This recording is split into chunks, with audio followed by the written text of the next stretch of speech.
Hello friends, welcome to our YouTube channel New Address Senior Secondary School Meham. I am किरण। आज हम class 7th का video part 2 लेकर आए हैं। आज हम पढ़ेंगे प्लांट्स में ट्रांसपिरेशन। तो transpiration is a process in which plant excrete losses the large extra amount of water present in its body। यानी ट्रांसपिरेशन प्रोसेस एक ऐसा प्रोसेस है जिसमें कोई भी प्लांट बॉडी है वो उसके अंदर जो ज़्यादा मात्रा में ज़्यादा अमाउंट में वाटर प्रेजेंट है उसको लॉस करती है। वो उसको वेपर्स की फॉर्म में यानी वाष्प के रूप में अपनी बॉडी से बाहर निकालती है और लीव्स के थ्रू निकालती है। जैसा कि हमने पढ़ा था कि लीव्स में टाइनी पोर्स होते हैं जिनको हम स्टोमेटा कहते हैं, वो उसके थ्रू उस वाटर को बाहर रिलीज करती है। तो उस प्रोसेस को हम बोलते हैं ट्रांसपिरेशन। तो चलिए हम स्टार्ट करते हैं। Plant root continuously absorb water from the soil. ये जो हमने पीछे पढ़ा था कि प्लांट्स की रूट में रूट हेयर्स होते हैं जो लगातार वाटर को सॉइल से एब्जॉर्ब करते रहते हैं। Extra water is except into the atmosphere through leaves. अब इन्होंने क्या बोला है कि जो एक्स्ट्रा वाटर प्रेजेंट होगा, जितना उसको प्लांट को यूज रिक्वायरमेंट है उतना तो वो यूज कर लेगा, और जो एक्स्ट्रा अमाउंट में है वो उसकी बॉडी से बाहर निकल जाता है और एटमॉस्फेयर में और जो लीव्स के थ्रू होता है। The evaporation of water from the plant is called transpiration। तो जो evaporation होता है वाटर का प्लांट की बॉडी से, तो उसको बोलते हैं transpiration. It occurs mainly at the leaves while their stomata are open for the passage of carbon dioxide and oxygen during photosynthesis। यह मेनली लीव्स के थ्रू होता है, यानी जो ट्रांसपिरेशन प्रोसेस होगा वो लीव्स के थ्रू होगा। क्यों होगा? क्योंकि जो स्टोमेटा होते हैं वो ऑक्सीजन यानी जो कार्बन डाइऑक्साइड उनको फोटोसिंथेसिस के लिए रिक्वायरमेंट होती है उसको अंदर लेने के लिए, और जो प्रोडक्ट बनता है यानी जो ऑक्सीजन रिलीज होती है उसको आउट करने के लिए जो स्टोमेटा होते हैं वो ओपन रहते हैं। तो उसी के दौरान क्या होता है कि उन स्टोमेटा के थ्रू वाटर बाहर निकल जाता है। But air that is not fully saturated with water vapors will dry the surface of cells which come in contact। But जो वाटर बाहर निकल रहा है वो एयर के अंदर यानी जो एयर के अंदर वेपर्स के रूप में बाहर निकलता है, क्योंकि जो भी सेल उसके कांटेक्ट में आती है वो ड्राई हो जाती है। So the leaves loss substantial amount of water by evaporation. तो हम कह सकते हैं कि जो मेनली वाटर का जो लार्ज अमाउंट में वाटर है उसका लॉस इवेपोरेशन यानी ट्रांसपिरेशन के थ्रू होता है। This transpired water must be replaced by the transport of more water from the soil to the leaves through the xylem of the root and stem. अब इन्होंने क्या बताया है कि जो स्टोमेटा है वे ओपन रहते हैं और उनसे क्या होता है कि लार्ज अमाउंट में वाटर बाहर निकलता रहता है। जो हमारी जो एयर होती है, जो कार्बन डाइऑक्साइड जो ऑक्सीजन है वो बाहर रिलीज होनी है, उसके साथ में भी वाटर क्या है वेपर्स के रूप में उससे भी बाहर निकल जाता है। तो जो इसीलिए प्लांट को और ज्यादा वाटर की रिक्वायरमेंट होगी, तो क्या होता है कि सॉइल से जो रूट्स हैं वो लगातार वाटर को एब्जॉर्ब करती रहती हैं, और वो अगर वाटर का ट्रांसपोर्ट होता है जाइलम के द्वारा, और फूड का होता है फ्लोएम, यानी जो प्लांट बॉडी में जो भी एक ऐसा टिश्यू जो वाटर को लीव्स तक पहुंचाता है वो कौन सा है? जाइलम। अब हम देखते हैं फिगर को। ट्रांसपिरेशन यानी इसमें क्या है कि जो वाटर है रूट हेयर्स के थ्रू एब्जॉर्ब किया गया है और फिर वो जाइलम वेसल्स के द्वारा कहाँ तक? लीफ तक जाएगा, और लीफ के अंदर जो स्टोमेटा होते हैं वो ओपन रहते हैं जो कार्बन डाइऑक्साइड का पैसेज है यानी जो गैसियस एक्सचेंज के लिए, उसके थ्रू क्या है वो एयर के साथ वेपर्स के रूप में बाहर निकल जाते हैं। तो इसी प्रोसेस को हमने बोला है ट्रांसपिरेशन। तो ट्रांसपिरेशन बेसिकली क्या हो गया? एक इंजन की तरह काम करता है, जो क्या होता है रूट्स के थ्रू वाटर को खींचेगा और उसको फोटोसिंथेसिस के लिए सप्लाई भी पूरी करता है, यानी जितनी अमाउंट में रिक्वायरमेंट है उसको तो पूरी करेगा ही। और मिनरल्स को भी साथ में लेके आता है। सोइल में मिनरल्स प्रेजेंट होते हैं। तो ट्रांसपिरेशन क्या है, एक ऐसा पुल जो वाटर को ऊपर लेके जाता है और मिनरल्स को भी वो अपने फूड के सिंथेसिस के लिए और लीफ के थ्रू जो एक्स्ट्रा अमाउंट में होगा उसको बाहर निकाल देता है। It also helps to cool the leaves. अब वेपर्स बनेंगे तो वहां पे जो वाटर के कारण जो लीफ है वो ठंडी हो जाती है। Desert plant like cactus do not bear leaves. आपने देखा ही होगा कि जो डेजर्ट प्लांट यानी जो पिटूनिया या फिर कैक्टस होते हैं उनके लीफ नहीं होती है। अब हम बात करते हैं उनकी लीफ क्यों नहीं होती है। जो उनकी लीफ होती है वो क्या जो मॉडिफाई हो जाती है स्पाइन्स और थॉर्न्स में। अब डेजर्ट प्लांट्स में क्या होता है कि वो उनको ज्यादा वहां पे वाटर की कमी होती है, तो उनको अपनी जो रिक्वायरमेंट है उसके हिसाब से भी पानी पूरा नहीं मिल पाता। और अगर लीफ होंगी तो वो जो वाटर है वो ज्यादा निकलेगा स्टोमेटा के थ्रू। तो इसीलिए उस लॉस को कम करने के लिए उस प्लांट ने अपनी पत्तियों को जो कांटों में चेंज कर लिया है। अब क्यों कर लिया है, to reduce loss of water by transpiration. जो ट्रांसपिरेशन के थ्रू जो वाटर का लॉस होता है उसको रोकने के लिए जो डेजर्ट प्लांट है कैक्टस लाइक प्लांट्स वे अपनी पत्तियों को चेंज कर देते हैं। These plants have green stems which carry out photosynthesis. अब ये है कि पत्तियों को उनको किचन बोला जाता है प्लांट्स का, क्योंकि वहीं पे उनका फूड बनता है। अब पत्तियां तो है नहीं तो कौन उनके लिए फोटोसिंथेसिस करेगा, कौन उनके लिए फूड बनाएगा। तो इसके लिए क्या होता है उनके स्टेम्स चेंज हो जाते हैं ग्रीन कलर में, यानी उनके अंदर क्या प्रेजेंट हो जाएगा, क्लोरोफिल। और फिर क्या करेगा, स्टेम फोटोसिंथेसिस प्रोसेस को करेगा जिसके थ्रू वे क्या अपने फूड को जनरेट करेंगे। इसमें फिगर में दिखाया गया है कैक्टस डेजर्ट प्लांट्स हैं जिसमें क्या है उनके कोई लीफ नहीं दिखाई दे रही, उनके सारे लीफ स्पाइन्स के अंदर कन्वर्ट हो गई हैं। You must have seen green patches in the ponds और in other stagnant water bodies.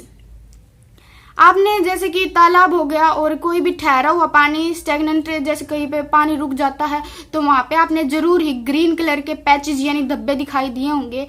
तो वे बेसिकली क्या होते हैं, वे होते हैं एल्गी या फिर जिसको हम कॉमन लैंग्वेज में काई या फिर सैवाल बोलते हैं। They are green because of the presence of chlorophyll.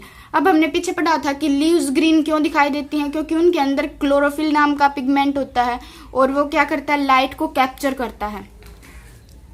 अब जिसके अंदर क्लोरोफिल होता है वो लाइट को कैप्चर करेगा और फिर फोटोसिंथेसिस प्रोसेस करेगा।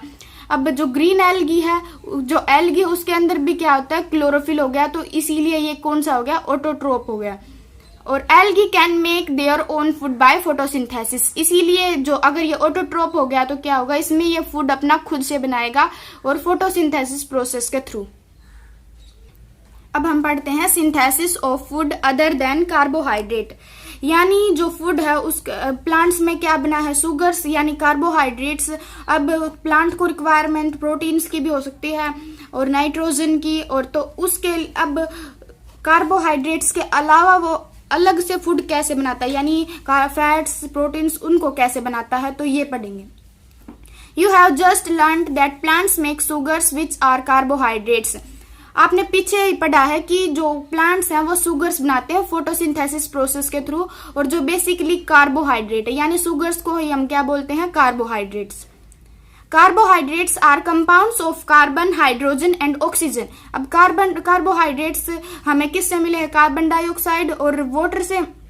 अब उसके अंदर क्या प्रेजेंट होता है, कार्बन, हाइड्रोजन और ऑक्सीजन। तो इन्हीं चीजों से क्या मिलकर क्या बनते हैं, कार्बोहाइड्रेट्स, जिनको हम सुगर्स बोलते हैं। These elements are also used to synthesize other components of food such as proteins and fats. अब इन्हीं से क्या है कि कार्बन डाइऑक्साइड, हाइड्रोजन और ऑक्सीजन से मिलकर जो अदर कंपोनेंट्स बनाए जाएंगे, जैसे कि प्रोटीन हो गया या फिर फैट्स। तो इन्हीं जो ये कंपाउंड्स हैं इन्हीं की हेल्प से हम अदर फूड को भी सिंथेसाइज कर सकते हैं।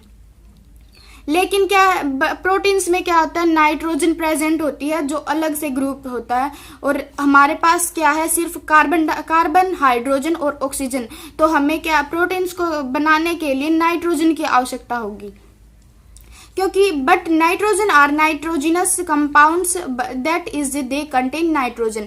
अब इसने बोला है कि जो प्रोटीन होते हैं उसके अंदर कार्बन, हाइड्रोजन, ऑक्सीजन और नाइट्रोजन, ये 4 कंपाउंड्स पाए जाते हैं। तो हमारे पास ये तीनों पहले से प्रेजेंट है और हमें इसकी रिक्वायरमेंट होगी, तो हमें इस प्लांट बॉडी को इसको एटमॉस्फेयर से या फिर सॉइल से लेने की जरूरत पड़ेगी।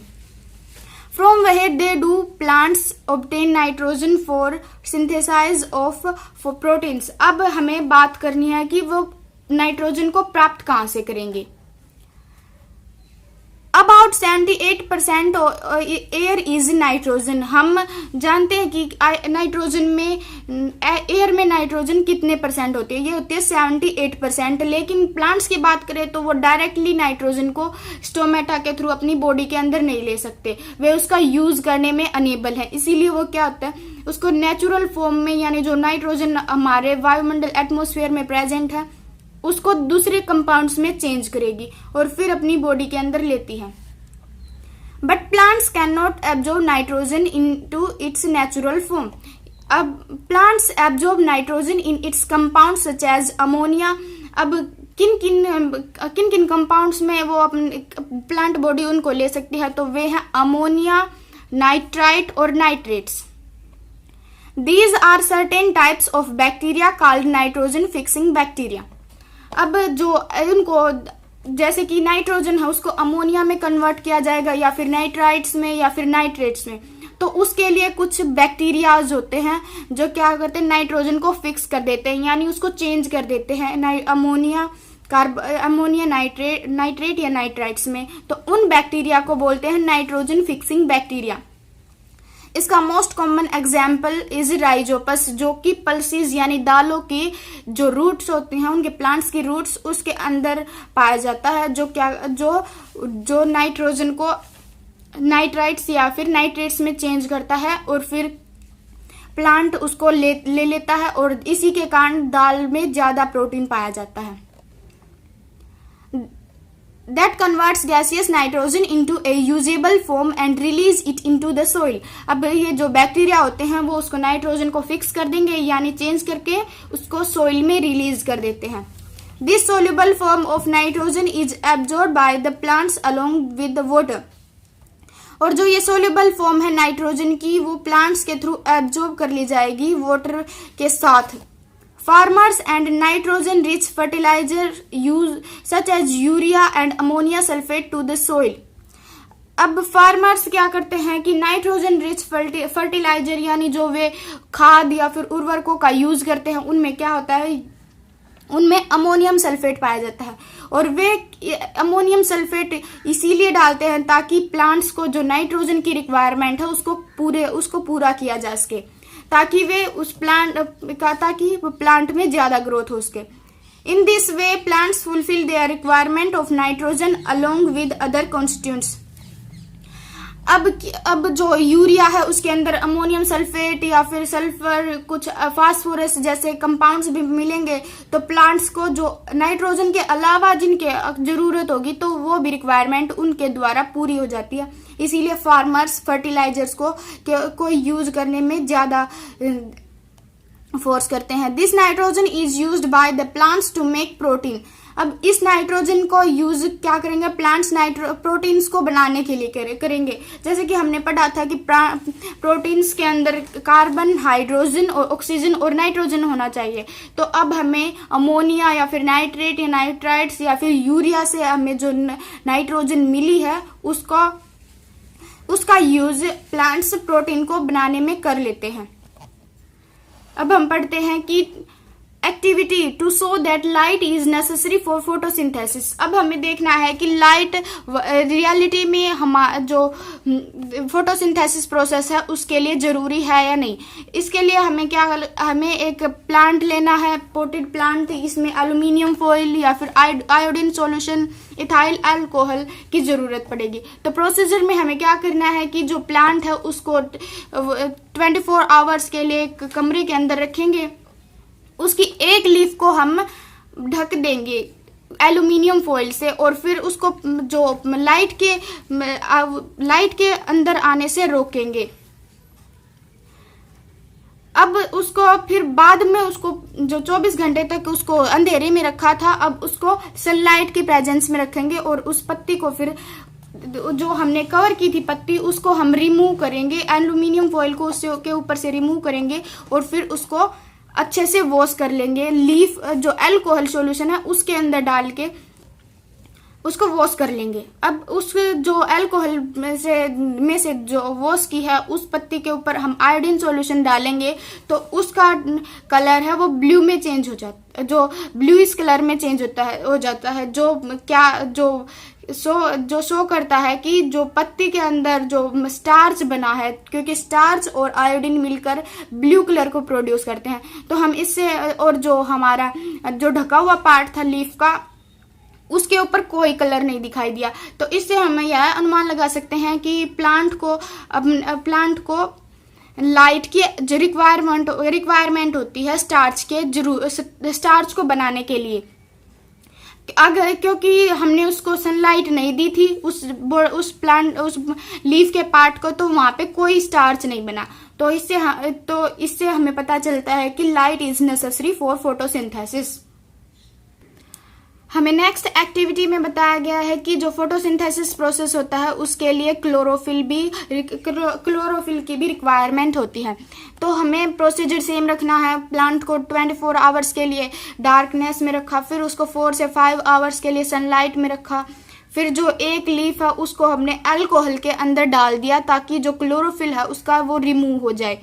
अब हमने क्या किया, जो पत्ती का क्लोरोफिल है वो रिमूव कर दिया गया है और उसको फिर वाटर के साथ वॉश किया। उसके ऊपर फिर आयोडीन सॉल्यूशन की कुछ बूंदे डालेंगे तो क्या होगा कि जो जहाँ पे क्लोरोफिल अब्सेंट था उन पत्तियों में कोई कलर प्रोड्यूस नहीं होगा और जिनमें क्लोरोफिल प्रेजेंट था वो क्या ब्लू कलर को शो करती हैं। अब ब्लू कलर बना है तो क्या होगा कि जो स्टार्च और आयोडीन की रिएक्शन हुई है जिसके कारण क्या हुआ ब्लू कलर जनरेट हुआ है। तो हम इसे अनुमान लगा सकते हैं कि क्लोरोफिल भी जहाँ पे ब्लू कलर एब्सेंट है वहां पर क्लोरोफिल भी एब्सेंट है। तो इससे हमें पता लगा सकते हैं कि chlorophyll is necessary for the photosynthesis, यानी फोटोसिंथेसिस कब होगा तब स्टार्च की फॉर्मेशन होगी। अब जहाँ पे स्टार्च नहीं है वहां पे क्लोरोफिल नहीं है, तो इसीलिए क्या कह सकते हैं कि फोटोसिंथेसिस के लिए क्लोरोफिल जरूरी है। नेक्स्ट एक्टिविटी में दिखाया गया है कि कार्बन डाइऑक्साइड भी फोटोसिंथेसिस प्रोसेस के लिए जो नेसेसरी है। तो इसके लिए हम एक पोटेड प्लांट लेंगे और एक कास्टिक सोडा लेंगे। कास्टिक सोडा का यूज़ हम इसीलिए करते हैं ताकि जो एयर की एंट्री है किसी भी बार के अंदर या फिर बोतल के अंदर उसको रोका जा सके। तो प्रोसीजर में पढ़ते हैं keep the potted plant in dark for 2 से 3 आवर्स के। अब हमें क्या है, जो हमारा पोटेड प्लांट है उसको हम डार्क रूम में रखेंगे और फिर उसको बाद में जो हम एक पत्ती लेंगे उस पत्ती को हम आधा बोतल के अंदर डाल देंगे और जिसके अंदर कास्टिक पोटास यानी कास्टिक सोडा है। और कास्टिक सोडा क्यों डाला है, ताकि बोतल के अंदर किसी भी एयर है उसकी एंट्री ना हो सके और ताकि जो लीफ है उसको कार्बन डाइऑक्साइड उस तक कार्बन डाइऑक्साइड ना पहुंच सके। अब जो लीफ का बाहर की साइड पार्ट है उसके ऊपर हम आयोडीन का टेस्ट करेंगे तो क्या होगा, वो आयोडीन टेस्ट को शो करेगी। जो बोतल के अंदर थी वो लीफ जो आयोडीन टेस्ट है उसको शो नहीं करेगी।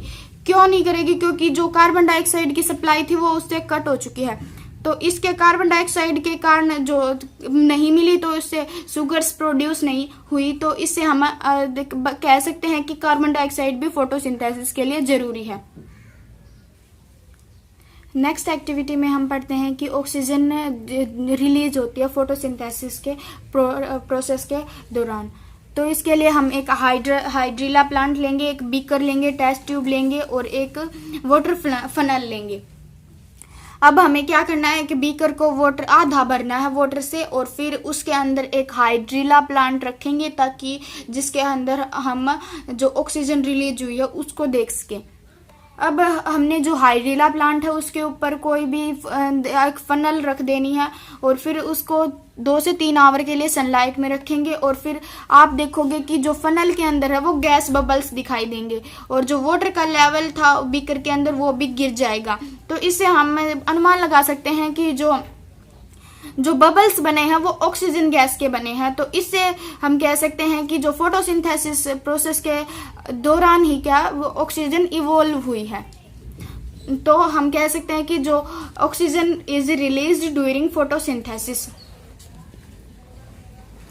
अब हम पढ़ते हैं other modes of nutrition in plants. अब हम पढ़ते हैं कि जो प्लांट्स के अंदर हमने ऑटोट्रोपिक मोड ऑफ न्यूट्रिशन पढ़ा, तो अब हम उन प्लांट्स की बात करेंगे जिनमें ऑटोट्रोपिक मोड ऑफ न्यूट्रिशन नहीं पाया जाता, यानी नॉन ग्रीन प्लांट्स की। Not all plants contain chlorophyll and prepare their own food. जो सभी के सभी प्लांट हैं वो उनके अंदर क्लोरोफिल नहीं होता है, तो जिनके अंदर नहीं होता है वो अपना फूड खुद से नहीं बना पाते, क्योंकि क्लोरोफिल की रिक्वायरमेंट होती है सनलाइट को कैप्चर करने के लिए और जिसकी प्रेजेंस में कार्बन डाइऑक्साइड और वाटर को सुगर्स के अंदर कन्वर्ट किया जाएगा। So there are some plants which do not contain chlorophyll. They cannot make food on their own. इसीलिए वे अपना फूड खुद से नहीं बना सकते। How do they survive and from where do they get food? अब हमें ये तो पता है कि फूड जितने भी प्लांट्स और एनिमल्स सर्वाइव करने के लिए लेते हैं, तो वे प्लांट्स कैसे सर्वाइव करेंगे। Like humans and other animals, such plants depend on food prepared by other green plants. जैसे कि ह्यूमन बींग्स की बात करें या फिर अदर एनिमल्स की, सभी प्लांट्स के ऊपर डिपेंड करते हैं अपने फूड के लिए ग्रीन प्लांट्स के ऊपर, जिनके अंदर फोटोट्रोपिक मोड ऑफ न्यूट्रिशन पाया जाता है। The use of heterotrophic mode of nutrition, अब उनके द्वारा भी हेटरोट्रोपिक मोड ऑफ न्यूट्रिशन का यूज किया जाएगा। Let us learn about some such plants. अब हम इसके अंदर कुछ ऐसे प्लांट्स की स्टडी करेंगे। पैरासाइटिक प्लांट्स, यानी वे प्लांट्स जो दूसरे प्लांट्स के ऊपर रहते हैं और अपने फूड के लिए। Non green plants that obtain their food from some other green plants are called parasitic plants. अब जो नॉन ग्रीन प्लांट है, यानी जिनके अंदर क्लोरोफिल प्रेजेंट नहीं है, वे अपने फूड को ऑब्टेन करने के लिए जो ग्रीन प्लांट्स है उनके ऊपर डिपेंड करते हैं। तो जो दूसरी बॉडी के ऊपर डिपेंड रहते हैं अपने फूड के लिए, उसको बिना मारे उनसे अपना भोजन प्राप्त करते हैं, तो ऐसे प्लांट्स को हम बोलते हैं पैरासिटिक प्लांट्स। ये जैसे हमने पढ़ा था हेटरोट्रोपिक मोड ऑफ न्यूट्रिशन में पैरासिटिक न्यूट्रिशन, उनमें क्या दिखाया जाएगा, पैरासिटिक न्यूट्रिशन दिखाई देगा। The plants on which a parasitic plant depends for its food is called the host. अब हमने बात की थी होस्ट क्या होता है। होस्ट वह बॉडी होती है जिसके ऊपर वे रहते हैं। Usually a parasitic plant develops special roots called hostoria which penetrate into the tissue of the host and reach the vascular bundles. अब जो पैरासिटिक प्लांट्स हैं उनके अंदर स्पेशल रूट आ जाती हैं, डेवलप हो जाती हैं, जिनको हम बोलते हैं होस्टोरिया। होस्टोरिया क्या करती हैं, जो उनकी रूट्स हैं वो जो ग्रीन प्लांट है उसके अंदर घुस जाएंगी और जो जहाँ पे उन्होंने अपना फूड स्टोर किया है वहां तक वे रूट्स पहुंचकर उससे अपना भोजन प्राप्त करती हैं। These roots absorb food from the host. तो इससे क्या करेंगी, वे होस्ट बॉडी है उससे अपना फूड एब्जॉर्ब करती हैं, उनके जो वेस्कुलर बुसेस हैं वहां तक पहुंचकर। इसके लिए मोस्ट कॉमन एग्जाम्पल कैस्केटा यानी अमरबेल है, जो एक पैरासिटिक प्लांट है। जैसे कि हमें फिगर में दिखाई दे रहा है, ये जो येलो कलर की दिखाई पड़ रही है, जो नॉन ग्रीन है यानी जिसके अंदर क्लोरोफिल नहीं है, उसने ग्रीन प्लांट के अराउंड में उसको बिल्कुल कवर करके रखा है ताकि वो उससे फूड प्राप्त कर सके। और इसके अंदर जो रूट्स होंगी जो हमें दिखाई दे रही हैं, ये लीफ के अंदर जाएंगी और फिर इनसे फूड को एब्जॉर्ब करती हैं। In a parasitic relationship only the parasitic plant benefits, यानी जो पैरासिटिक न्यूट्रिशन होगा उसमें जो होस्ट है यानी जिस बॉडी के ऊपर वह रह रहा है उसको कोई बेनिफिट नहीं होगा, और जो बेनिफिट होगा वो ओनली जो पैरासाइट है यानी जो नॉन ग्रीन प्लांट है उसको होगा। It harms the host plant, और जो होस्ट प्लांट है उसको ओनली हार्म पहुंचाएगा ये पैरासिटिक प्लांट्स, क्योंकि उसने जो फूड स्टोर किया है उसको वो लेता रहेगा। Cuscuta does not have chlorophyll, it covers any green plant nearby and causes heavy damage to it. अब जो अमरबेल की बात करें तो उसके अंदर क्लोरोफिल नहीं होता है और वो किसी भी ग्रीन प्लांट को कवर करके उससे अपना फूड प्राप्त करती हैं। The host plant is slowly killed of by the parasitic plant. अब जो होस्ट प्लांट बॉडी थी यानी जो ग्रीन प्लांट हमें दिखाई दे रहा है वो कुछ टाइम के बाद खुद ही सूख जाएगा, यानी वो उस पैरासिटिक प्लांट के द्वारा मार दिया जाएगा। अब हम पढ़ते हैं सैप्रोफाइट्स, यानी वे प्लांट जो अपने फूड को डिकम्पोज्ड मैटर से प्राप्त करते हैं। Saprophytes constitutes A separate group of non green plants called fungi. जो सैप्रोफाइट्स होते हैं वो अलग से एक ग्रुप को बनाते हैं जो नॉन ग्रीन प्लांट्स का होगा और जिसको हम बोलते हैं फंगी। ये जो ग्रुप है वो अपना फूड डिकम्पोज्ड मैटर से अपना प्राप्त करता है। Fungi include mushrooms, yeast and moulds. इसके लिए हम याद रखेंगे मशरूम और यीस्ट एग्जाम्पल्स को, जो क्या सैप्रोफिटिक न्यूट्रिशन को शो करते हैं, यानी जो डेड मैटर है या फिर डिकम्पोज्ड मैटर उससे अपने फूड को प्राप्त करेंगे। They usually grow in hot and humid weather and spoil many things such as leather, clothes, pickles, bread, fruit and sometimes crops. अब ये जो प्लांट्स हैं वो कहाँ दिखाई देंगे? जहाँ पे ह्यूमिडिटी यानी जो नमी वाले एरियाज हैं वहाँ पे ज्यादा दिखाई देंगे। आपने देखा ही होगा कई बार जो लकड़ी है उसको अगर बारिश के अंदर छोड़ दिया जाए तो कुछ दिनों के बाद उसके ऊपर हमें माउल्ड देखने को मिल सकते हैं, यानी उनके ऊपर हमें कुछ प्लांट्स लाइक स्ट्रक्चर्स दिखाई देंगे और वो उसको स्पॉइल करते रहते हैं। अब ये लेदरी क्लॉथ्स के ऊपर हो सकते हैं या फिर पिकल्स में या फिर ब्रेड्स के ऊपर। सैप्रोफाइट्स प्लांट्स और saprophytes obtain their food from dead and decaying plants and animals. अब जो सैप्रोफिटिक प्लांट्स और जिनको हम सैप्रोफाइट्स भी बोल सकते हैं वे अपने फूड को डेड और डिकेइंग मैटर से या डिकेइंग प्लांट भी हो सकते हैं और एनिमल्स से प्राप्त करते हैं, और ऐसे टाइप के न्यूट्रिशन को हम बोलते हैं सैप्रोफिटिक न्यूट्रिशन। तो सैप्रोफिटिक न्यूट्रिशन एक अलग से ग्रुप बना दिया गया है जिसके द्वारा शो किया जाता है, वो है फंगी, जिसके अंदर मशरूम और यीस्ट पाए जाते हैं।